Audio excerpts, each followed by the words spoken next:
Da-da-dum. Are we good? I think we are good. Hello, my darling Fumi Nation. How are you? How are we? My name is Fumidesaluvold. For those of you that are stopping by for the very first time, you are so very welcome indeed. Are we living and loving the beat, my darlings? Guess what? You have a makeup tutorial. I've decided to do little makeup tutorials for you guys. Not every episode, but every once in a while I'll do something fun. So I did this look for you guys. Are we living and loving the dress? This dress, my darling, you will not believe it. It is, let me just swing this chair to the side. This is an oldie. I bought this dress when I was living in Norway. Yeah, look at how long it is. It's absolutely gorgeous, and I just thought, why not? The weather is picking up in London. I am living for it. So I thought, you know what, why don't we be a little bit whimsical today? Alrighty, so Kevin Hartlepool is going through quite a lot. Yes, there are two particular situations that are going on, and we're gonna cover it. Rolling Stone has it in detail. Kevin Hart loses bid to get the defamatory Tasha K video removed. It's just a really vague, overbroad request that doesn't address actual malice. A Los Angeles judge ruled on Thursday, denying Hart's request for a temporary restraining order against the gossip blogger.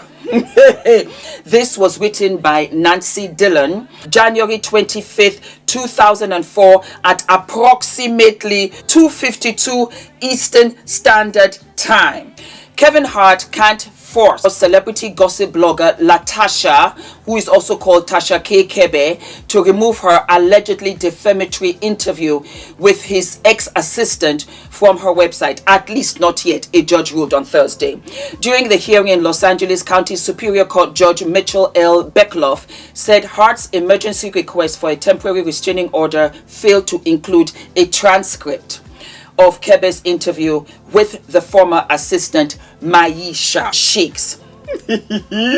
When I tell you this guy is going through it. The judge said he was left wondering if he was expected to pay for the $12 necessary to view the lengthy interview on Kebe's website. Part of the problem I have is that there are no direct quotes of what occurred in the hour-and-a-half interview, Beckloff complained to Hart's lawyers, referring to 19th petition for the restraining order. He said the request was just a really vague, overbroad request that doesn't address actual malice. Hart's lawyer, Dante Mills, responded that his side obviously has the transcript, but he said they were reticent to file.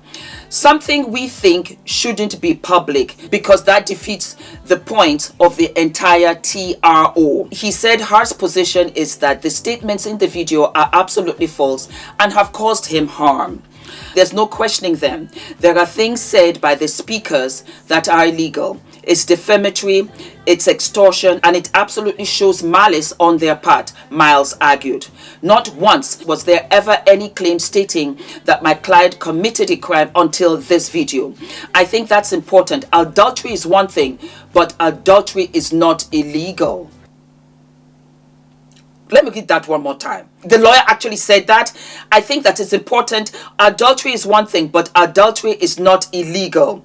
Judge Beckloff wasn't persuaded. He denied the TRO request and said Hart's camp could file a motion attempting to submit the transcript under a seal or separate motion for a preliminary injunction in front of the judge already hearing Hart's extortion, breach of contract, invasion of privacy, and defamation lawsuit filed against Sheiks and Kebe in December. Wow. The machine you worked for was the Harts. Yes. Kevin Hart. Eniko Hart. Side wife versus alleged bitch. I love Eniko. And she a side because if she fits on The Office. I will say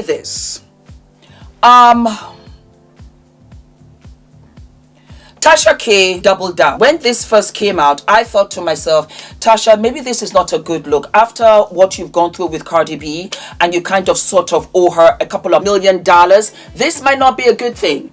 But she doubled down, and she even reinforced the fact by reposting it on all of her socials. She did not care at all. And as far as I'm concerned, left to me, I wouldn't have put it up, because it's not my bag. But everybody has a preference. His assistant is whom he should really focus on, Maisha. But word on the street allegedly is that she felt that her bag was fumbled from the company of which she was working with Kevin. So her motive, some way, somehow, is money. Her coming to Tasha K is not Tasha K's fault.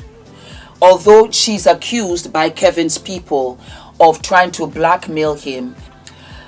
And it's just backfired on Kevin, because Kevin himself has admitted that he has cheated on Aniko in the past.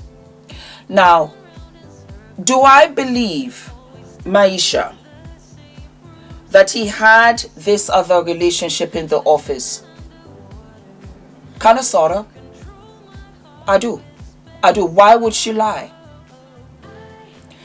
You see, guys, I want to just give you some advice, because I have Fumi Nation men that are on this channel, and I love you guys so very much. And I learn from you guys, as you guys, of course, learn from us. I want you to understand something about women. Health hath no fury, like a woman scorned. You might be physically stronger than us, but we can maneuver you like a chessboard. You won't even know that you are actually playing the game with us. You will not know. I bring that up because apart from this defamatory case that he has lost, his ex-wife, Torrei Hart, is going on tour with Katt Williams.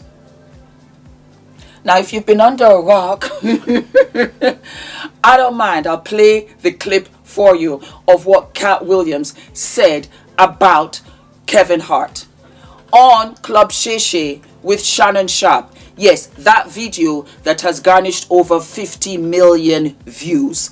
That video that has gotten everybody in a ruckus. Let it play. No one in Hollywood.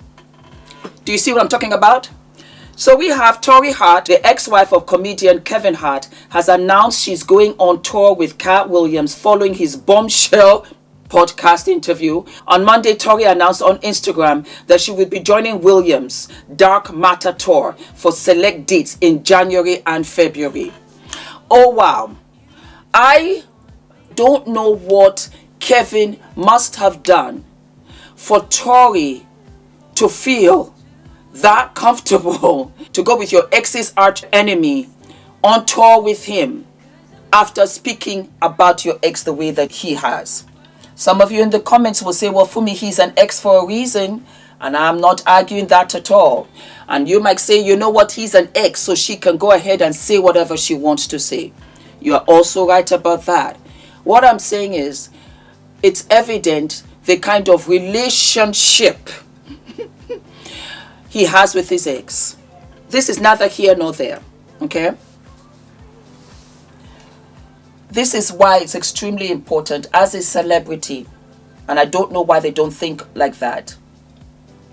Watch your back. Don't even know why they're so pressed with Tasha K. I really don't. Unless she really has something over them. Unless Maisha really was saying something that he just did not want public because perhaps it's attached, kind of, sort of loosely linked to something else. And that's why he doesn't want all of the deposition to be out in public, because again, like the lawyer said, it would defeat the purpose. Because Maisha does not mind. She will show up there, and the little that she said on Tasha K, she might just come out here and flood the gates open with a whole bunch of stuff that we did not know. So Kevin's hand is bound. Watch what you do. If you're sleeping around, you will get caught. And the wrong people will find out and use it against you. It's there in black and white. There's things that you don't want out there. And you're not altogether innocent, Kevin. Because you have, as you have said before, you have cheated on your wife when she was pregnant, as a matter of fact, if I remember correctly. You got this thing kind of sort of going. If you're not sleeping around, nobody can accuse you of it. Nobody can see a girlfriend coming in and out. Nobody can see a girl in the office who is not only pregnant the first time, but the second time. You create, allegedly, these kind of situations that comes back and becomes a noose around your neck. And there is nothing you can do about it. And the situation gets worse. And it gets out of control. Because you think that you can get away with it. And perhaps you've been getting away with it for a while. And all of a sudden, you can't get away with it anymore. Because you have the likes of Maisha, who said, I'm going to come out to these blogs. I'm going to come out to these YouTubers. And I'm going to have a nice little podcast conversation and air out the whole shebang. As I was sitting here, it just occurred to me, these are becoming the new television shows. And what is interesting is that 100% creative control. This is not a network. You have 100% creative control to put out whatever content you want. Take it to court, she's showing no malice. Because this was brought to her by your ex-employee. I hold Maisha right up there. You have to think twice, guys. You have to think twice because, you see, we women, that's what I really want to say, we are dangerous.